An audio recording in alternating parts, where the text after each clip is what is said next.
Hi everyone, welcome back to PNP Kids. I'm so glad you're here with us. I'm Khouria Destinie of Ascetic Life of Motherhood, and we talk a little bit about celebrating the feast. In particular, we're talking about Saint Raphael of Brooklyn, one of my personal favorite saints. So I'm really excited to tell you a little bit about our connection to Saint Raphael. We'll learn a little bit more about him and how we celebrate the feast together in our family. So I hope you'll stay tuned. All right, Saint Raphael of Brooklyn. His feast day is coming up, February 27th, and he's actually the first consecrated bishop on North America soil. So he's a pretty important guy here in America. He established many churches, one of which my family and I were a part of, and my husband was actually ordained.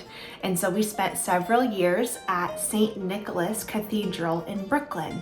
So I want to show you a little bit of a tour of the outside of the church and just show the special connection that he has here in America. He established over 30 churches, this one in particular, and so I think it's going to be really cool to see what he has done in America, because he was just glorified back in 2000, and that's a fairly recent saint for us. So somebody to look to that can maybe understand our times a little bit better, and he's an American saint, so that's really cool. As I mentioned, we lived in New York for several years, and for part of that time we were assigned to the cathedral here in Brooklyn, which is where Saint Raphael of Brooklyn resided, and he actually helped establish this parish.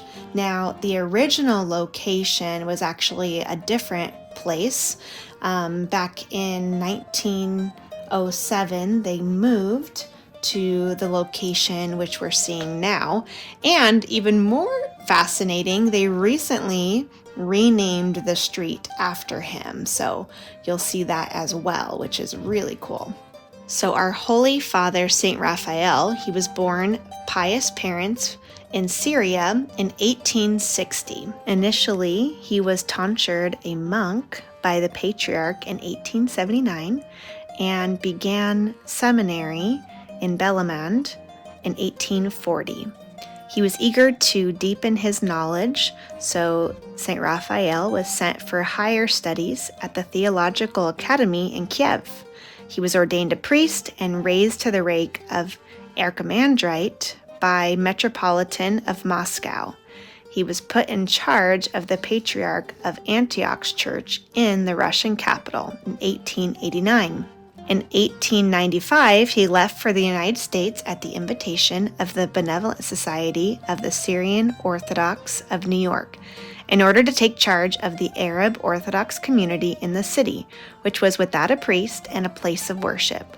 Within 2 weeks of his arrival, he set up and blessed a small chapel dedicated to St. Nicholas in a poor part of Lower Manhattan. He went in search of his lost sheep. Wherever he found Arab Christians, he would nourish them with the Word of God, celebrating marriages and baptisms, received their confession, and served the Divine Liturgy in private houses where no Orthodox churches were to be found. The parish quickly outgrew their small church in Manhattan, and in 1902 they purchased a building at Pacific Street in Brooklyn, where a larger Arab-speaking community had been established. It was consecrated by the Russian Bishop Tikhon, later the Patriarch of Moscow and all of Russia, and named after the great wonder-working saint, Saint Nicholas, Bishop of Myra. St. Nicholas Church of Brooklyn was designated as his cathedral. Bishop Raphael served with great dignity and added 30 parishes to his mission during those ensuing years. He established a publication called The Word, through which he informed his readership of the truths of orthodoxy.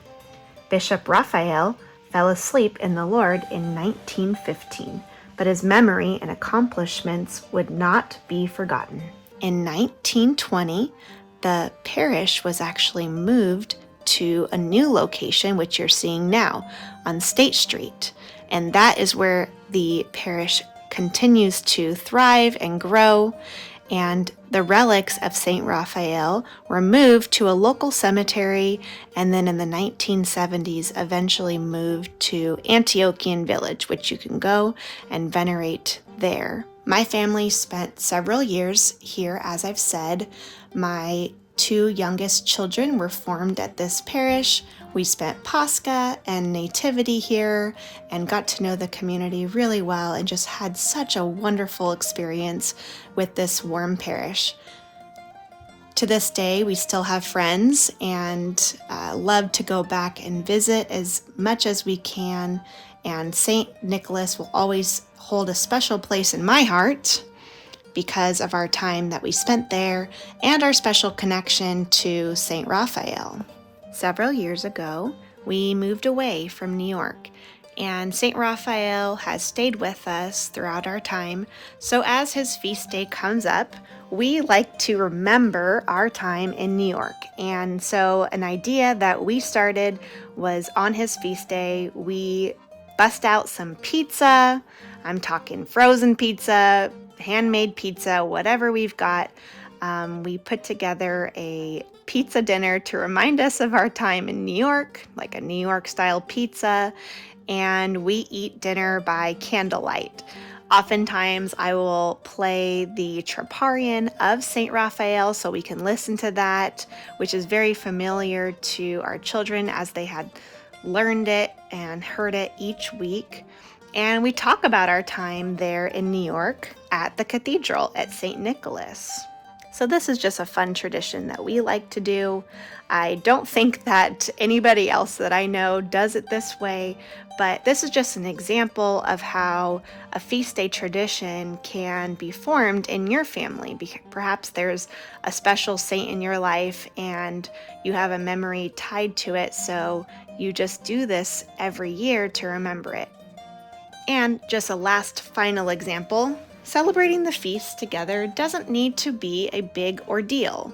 For us, it can be something as simple as frozen pizza and candlelight dinner, and that just elevates that particular feast day and that celebration. I hope you enjoyed your time with us today, maybe even learned something new about St. Raphael, and have encouragement to celebrate the feasts in your family. So I hope you'll stay tuned to our next video.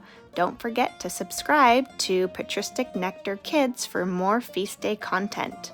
Have a great day. Patristic Nectar Publications is pleased to announce a new conference entitled The Sacred Arts, Preaching the Gospel Without Words, with lectures given by Father Maximos Constas and Jonathan Pajot.